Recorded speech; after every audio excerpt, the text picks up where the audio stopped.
Comme pour beaucoup de jeux, Metroid c'est un univers infesté de monstres, et ça sur toutes les planètes. Pirates de l'espace, Parasite X, Metroid, même les Chozo, on a la totale. Mais ici t'as beau être dans un jeu Nintendo, les créatures c'est pas rien. On n'est pas sur un gros arbre coloré qui a le Covid, ou sur une mouette qui a fait un excès niveau alimentaire. Dans Metroid, on affronte des monstres clairement bien vénères et effrayants, vu qu'ils nous empêchent constamment d'avancer dans le jeu par rapport au vol des équipements. Et ce qui est sûr, sachant que Alien est la principale source d'inspiration du jeu, c'est que Metroid a pas tapé dans le boss cool et mignon.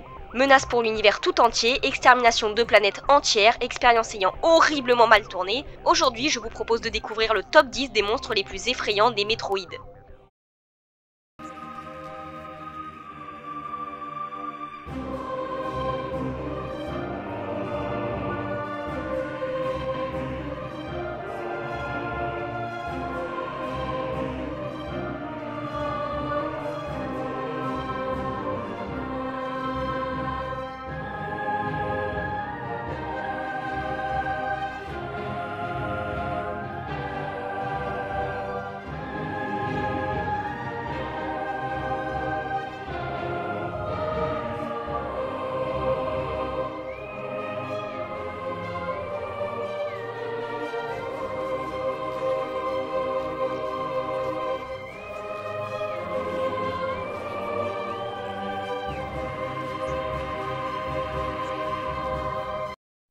Pour réaliser ce top, je me suis basée sur tout ce qui pouvait rendre un boss terrifiant, influence dans l'histoire, aspect effrayant du boss, origine et même leur affrontement. Et on commence avec un boss très connu, Phantoum. Phantoum, bien qu'il fût assez peu d'apparitions dans la saga des Metroid, est quand même considéré comme un boss phare du jeu et aussi comme un des plus flippants. Déjà, Phantoum, c'est qui ? Ben la vérité, c'est que on sait pas vraiment. On a plusieurs théories à son sujet, comme quoi il serait le fantôme du vaisseau abandonné, une expérience génétique cachée dans le vaisseau depuis la disparition des Chozo, ou la plus probable, une entité spectrale tellement immense qu'il aurait besoin de se séparer dans différentes dimensions. Bon, après, malheureusement, je ne saurais pas vous dire laquelle est la plus probable. En vrai, si les gens se souviennent de Phantoum, c'est pour son aspect effrayant. Phantoum ressemble à une espèce de calamar mutant avec en plein milieu de ce que je suppose être sa tête, une bouche cachant un œil. Il possède également 2 énormes tentacules avec lesquels tu te fais fouetter violent. Bref, on va pas se mentir, physiquement, rien ne va chez ce boss. Le pire étant sa bouche qui cache une rangée de dents et surtout un énorme œil orangé qui te lâche pas du regard. D'ailleurs, les attaques d'œil, c'est une des attaques les plus phares de ce boss. Il aura tendance à en balancer en quantité et il faudra tous les buter pour s'attaquer aux siens. Metroid Other M gardera cette attaque emblématique et rajoutera une nouvelle attaque demain, augmentant le stress du combat contre ce boss. Ce qui rend Phantoum effrayant, c'est également sa découverte. Il est caché dans des endroits reculés et abandonnés, comme si c'était de là qu'il tirait toute son énergie. Même une fois trouvé, ses apparitions sont effrayantes. On arrive dans la salle du vaisseau abandonné, complètement vide, avant de voir cette chose apparaître au milieu de nulle part. Néanmoins, je trouve son apparition dans Other M plus effrayante avec ses tentacules qui fracassent la vitre et son énorme œil sortant de sa bouche. Comme je l'ai dit dans la vidéo sur le Phazon, quand t'as été en contact avec, t'es dans la merde. Surtout que le fait de vivre dans Aether Sombre, on va dire, ça améliore pas les choses. Amorbis est un des nombreux boss de Aether Sombre et pas n'importe lequel puisqu'il s'agit du gardien du temple sombre Dagon. C'est un trio de 3 vers géants reliés entre eux à une sphère noire dans lequel est emprisonnée l'énergie Dagon. Il vit dans les désolations de l'Aether Sombre et également le premier gardien qu'on affronte dans le jeu. Déjà quand on arrive dans la zone et qu'on tombe sur lui, il ressemble à ça. Ouais, un espèce de gros tas de merde en forme de bite, bref, ça commence pas ouf. Finalement, tu découvres cet énorme trio de vers, et faut dire les choses, ils sont horribles. Amorbis possède 3 yeux avec une bouche ovale et une tête blindée. Grâce à ça, il balance des putains de rayons laser sur la gueule, et pour accéder à son point faible, faut se laisser aspirer dans sa bouche, pas rassurant quand tu vois la gueule du truc. Mais selon moi, son attaque la plus flippante, c'est clairement celle quand il s'enfouit sous terre. Tu le perds complètement de vue, tout se met à trembler autour de toi, et il finira par sortir avec beaucoup de violence, sachant que en plus, ils sont 3, et du coup, il faut anticiper l'entrée et la sortie des 3. Mais j'avoue, tout aussi effrayant qu'il soit, Amorbis reste selon moi le gardien le plus facile à battre. C'est une fois Amorbis vaincu qu'on récupérera la combinaison sombre, ce qui nous permettra de résister un peu plus à l'atmosphère de l'Aether Sombre. N'oublions pas, tu as été au contact du Phazon, t'es moche. Flagra est le big boss des ruines Chozo et un boss vraiment effrayant. Avant même de vous parler de son apparence, je peux vous dire que son influence rend ce boss vraiment terrifiant. Et ça, on peut le voir assez rapidement quand on avance dans les ruines Chozo. En effet, toute l'eau de cette zone est polluée. L'eau est croupie, verte et empoisonnée, et on a même le droit au bruitage de danger dès qu'on s'en approche un peu trop. Alors certes au début on n'a pas accès à toutes les zones des ruines, mais quand tu lis la description comme quoi Flagra est responsable de la pollution des eaux dans toutes les ruines et que tu vois la carte de la zone, au fur et à mesure du jeu tu te dis quand même qu'elle était sacrément vénère pour réussir à polluer toute une zone à elle toute seule. En plus, Flagra ne se déplace pas pour tout polluer, mais elle fait ça depuis la zone appelée la serre. Déjà quand on arrive dans cette salle, on est accueilli clairement en grande pompe. Flagra crée un mur de plantes toxiques bloquant la porte et des lianes grimpantes bloquant l'autre.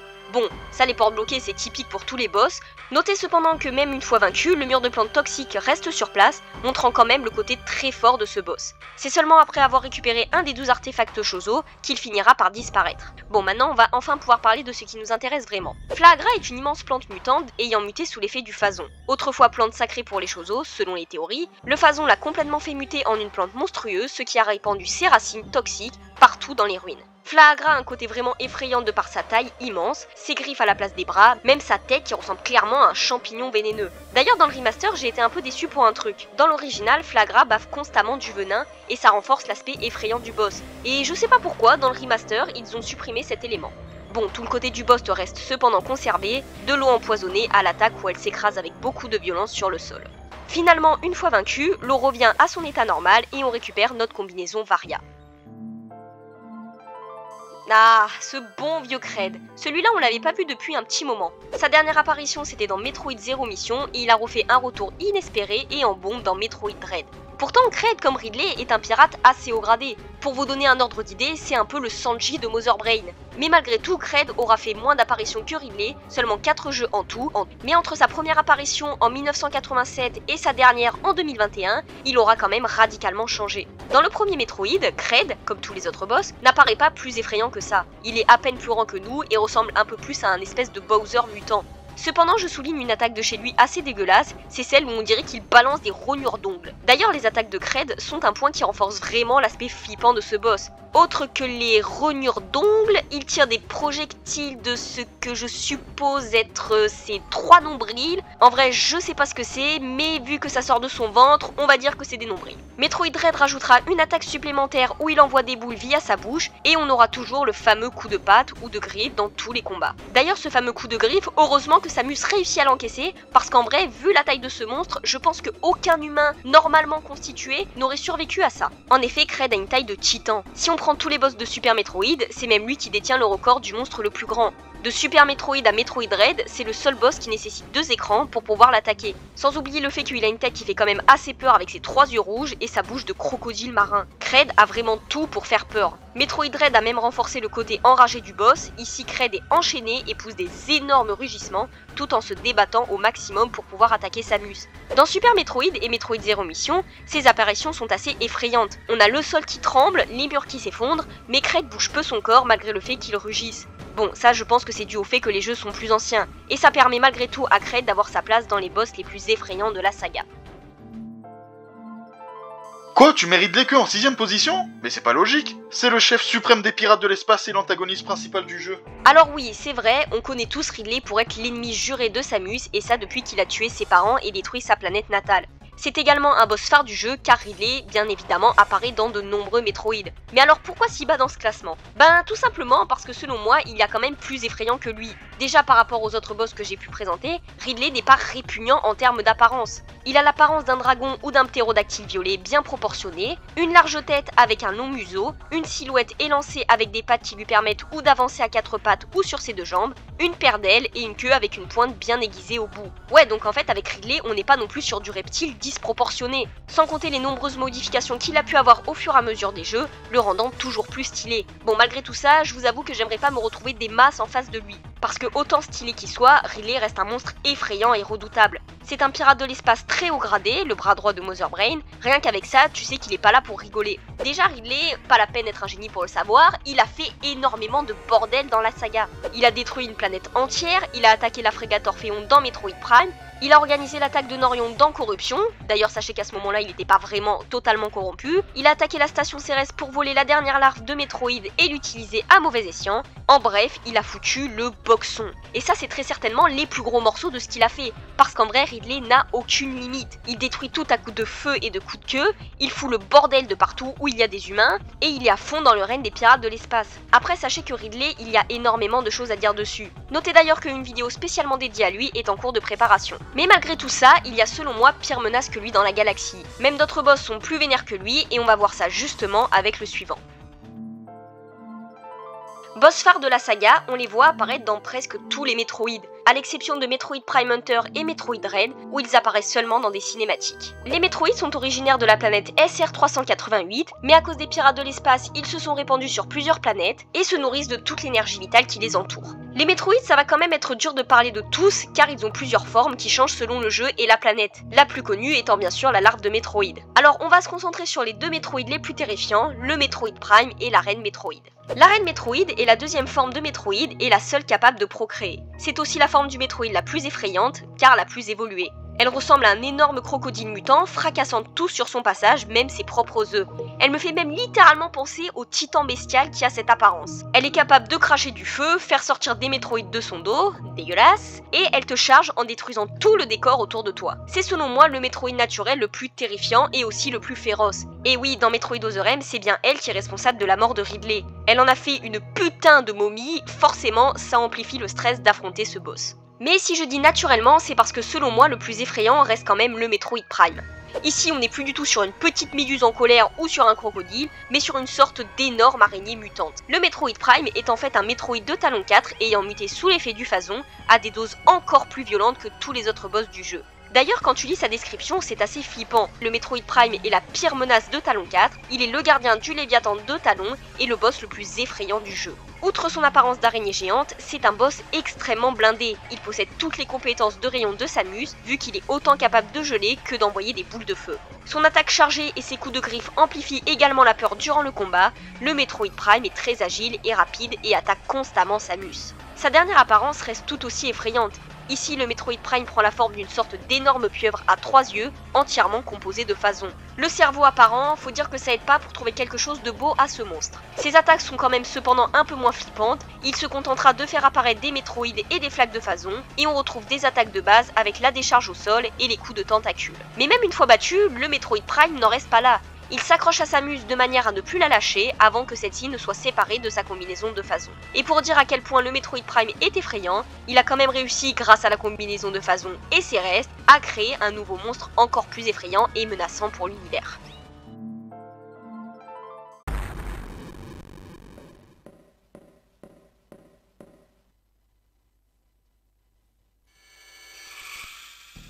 Cette scène, elle aura traumatisé beaucoup de personnes. Le SAX est un clone de Samus Aran, né d'un Parasite X après que ce dernier ait contaminé Samus sur SR388. Physiquement, ce qui rend le SAX flippant, bien sûr, c'est son regard vide et froid. Le SAX n'étant qu'une création d'un Parasite X, il n'a pour but que de semer la zizanie. Il possède également toutes les capacités de Samus à son maximum, ce qui en fait un boss impossible à combattre avant la fin du jeu. On se contentera de le fuir avant de posséder l'armement nécessaire pour l'affronter, tout en évitant de se faire choper. Mais le côté surtout flippant du SAX est aussi visible dans sa dernière forme.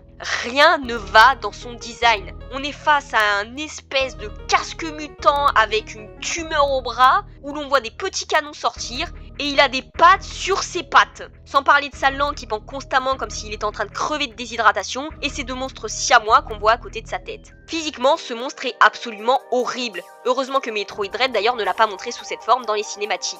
Étonnamment, lors de l'affrontement contre le Metroid Omega, le SAX reprend sa forme de base pour l'affronter. Et je dis bien pour l'affronter lui, parce que contrairement à ce que certains peuvent penser, le SAX n'avait pas du tout pour intention de sauver Samus. Son seul but était de se venger du Metroid Omega et rien d'autre. En même temps, ça paraît logique, le SAX reste un Parasite X, et les Metroids sont quand même connus pour être leur prédateur ultime.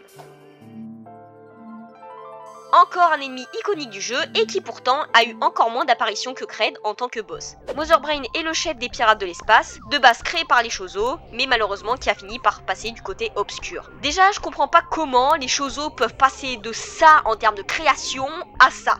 Selon moi, Mother Brain est la chose la plus horrible qu'ils aient créée, malgré le fait que dans l'animé, au début, il ressemble à ça. Ici, on est devant un cerveau avec des pics qui en sortent et un œil en plein milieu. Comment ils ont pu se dire que ça allait aider la galaxie? Ouais, donc physiquement, on va pas se mentir, Mother Brain est horrible. Mais c'est évidemment sa deuxième forme qui est la plus terrifiante. Ici, Mother Brain possède désormais un corps cybernétique et surtout de nouvelles attaques. La plus connue bien sûr étant l'attaque au rayon parce que c'est grâce à elle qu'il aura failli tuer Samus. Samus échappera à cette attaque, cependant le Metroid se fera tuer par le rayon de Mother Brain. Cette cinématique, on la retrouve également au début de Metroid Other M, et même si ici on n'affronte pas Mother Brain, on voit quand même à quel point il est vraiment effrayant. Il envoie tout ce qu'il peut pour tuer le Metroid, et on voit dans sa manière d'agir et dans son expression qu'il a encore plus envie d'en finir avec Samus. Bon, après ça reste Samus, et Mother Brain finit quand même par être tuée à coups de super rayons de plasma. Sachez tout de même que Mother Brain a été clonée pour donner MB. Elle est quand même beaucoup plus jolie vu qu'elle prend apparence humaine, mais elle fait quand même un peu flipper. MB a été créée par des chercheurs sur la station Bouteille dans le but de contrôler les métroïdes et les armes biologiques créées. Elle a fini par se retourner contre eux en foutant le bordel dans toute la station. Explosion, apparition de monstres, création d'un clone de la reine Metroid, mort de pratiquement tous les scientifiques et volonté d'annihiler toute l'humanité. Ouais, en fait, la meuf, c'est pire qu'Eren, quoi. Bon, en fait, à partir du moment où dans Metroid, t'es une super intelligence créée dans le but de servir et propager la paix, tu sais que ça finira toujours mal. Au moins, dans Metroid Corruption, les super ordinateurs se tiennent à peu près correctement.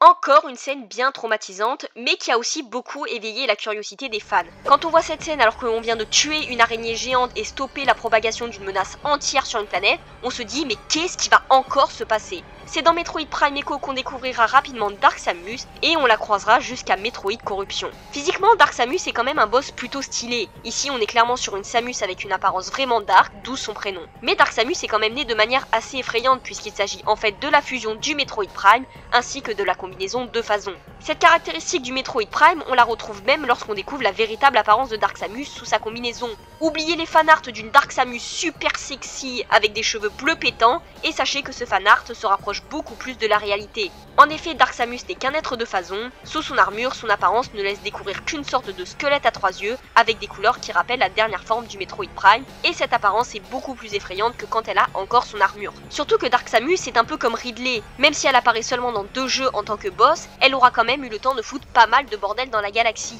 Déjà, Dark Samus est solitaire et ne s'allie avec personne. Elle n'est pas seulement une ennemie de Samus ou de la Fédération Galactique, mais également une plaie pour les pirates de l'espace, et ça on le découvre dans Metroid Echo quand on lit leur rapport parlant du chasseur sombre. On la voit même à un moment donné attaquer des pirates et rigoler sadiquement une fois qu'elle les a tués. Dans Metroid Corruption, c'est encore pire. Maintenant, Dark Samus contrôle les graines de Léviathan pour les faire s'écraser sur les planètes afin de tout corrompre. Elle a corrompu la planète des pirates de l'espace, corrompu les chasseurs de primes autrefois alliés de Samus, et elle a même réussi à corrompre Ridley qui était devenu le gardien de la graine de la planète des pirates. Et c'est pour toutes ces raisons que Dark Samus peut être considérée comme bien plus effrayante que le SAX. Même si ce clone ou ces clones, vu que de base ils sont 10, nous auront quand même causé pas mal de soucis dans la station BSN, dès qu'il est mort, il est mort. Tandis que Dark Samus aura réussi à se régénérer plusieurs fois à l'aide du phason. On finira finalement par la vaincre à la fin de Metroid Corruption et à détruire la planète d'où est originaire le phason. Si le phason n'existe plus, les chances d'une résurrection de Dark Samus sont assez faibles pour la voir apparaître dans Metroid Prime 4. Mais bon, ça reste quand même Metroid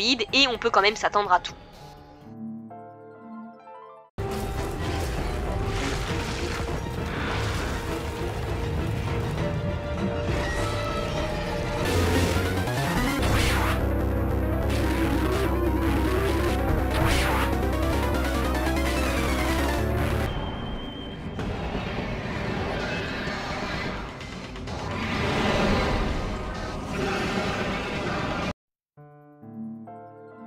Et on finit ce top avec un boss qui porte très bien son nom, à savoir Nightmare, le boss le plus répugnant du jeu. Nightmare a été créé par la Fédération Galactique sur la station Bouteille afin de servir d'arme biologique. Sa grande particularité est de pouvoir contrôler la gravité. C'est un boss rapide, agile et assez menaçant, surtout dans Metroid Fusion. Mais ce qui le rend vraiment effrayant pour le coup, c'est pas tant ses attaques, mais bien évidemment son physique. Dans Metroid Fusion, Nightmare est le boss principal du secteur 5. On a déjà un côté angoissant lorsque l'on progresse dans ce secteur, car on voit son ombre en arrière-plan bouger très rapidement et faisant tout trembler dès qu'elle passe. Pas méga rassurant. Dès que l'on arrive devant Nightmare, on a l'impression de voir un boss assez basique. Nightmare ressemble à une sorte de robot géant, rien de super flippant au final. Cependant, au fur et à mesure que le combat progresse, on voit déjà du liquide verdâtre s'écouler de ses yeux, et une fois son masque de fer explosé, on découvre enfin sa véritable apparence. C'est en réalité un monstre absolument hideux, avec un visage verdâtre et gluant, avec 6 petits yeux qui regardent en l'air et une bouche qui est limite en train de quitter son corps. Honnêtement, quand je vois Nightmare dans Metroid Fusion, il me fait clairement penser à lui, avec une expression qui clairement nous supplie de l'achever. Tue-moi s'il te plaît. Il n'y a pas à dire, Nightmare est absolument immonde. Durant tout le combat, son visage ne cesse de fondre et son expression devient de plus en plus flippante. Dans Metroid Other M, Nightmare est présent dans le secteur 0 qui se trouve non loin du secteur 2, la zone de glace. Ici, il est assez ressemblant au Nightmare de Metroid Fusion. On y retrouve un Nightmare avec un visage toujours aussi dégueulasse et je trouve quand même que son expression du visage est plus terrifiante dans Other M que dans Fusion. Ici, on n'a cependant pas le visage qui fond, vu que Nightmare se barre en 2 fois, mais Metroid Other M a quand même rajouté quelque chose qui rend selon moi le Nightmare de ce Metroid encore plus flippant que celui de Fusion.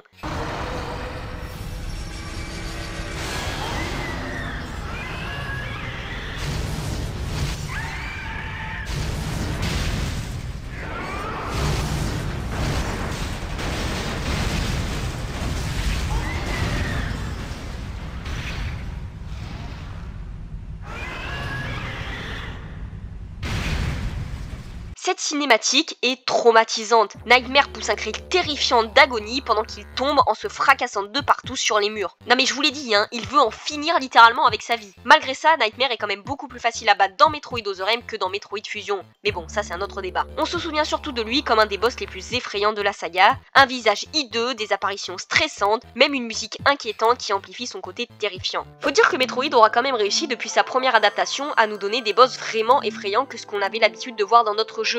Au fur et à mesure des années, même si les boss restent déjà connus pour certains, voir leur évolution en termes de design ou d'histoire renforce le côté angoissant et oppressant que veut nous apporter la série. Les boss sont quelque chose d'iconique dans les jeux Metroid, et même si certains Metroid présentent peu de boss selon le jeu, leur présence n'est jamais lambda quels que soient les jeux. Ils ont toujours un rôle clé dans l'histoire et une influence beaucoup plus importante que ce qu'on pourrait croire.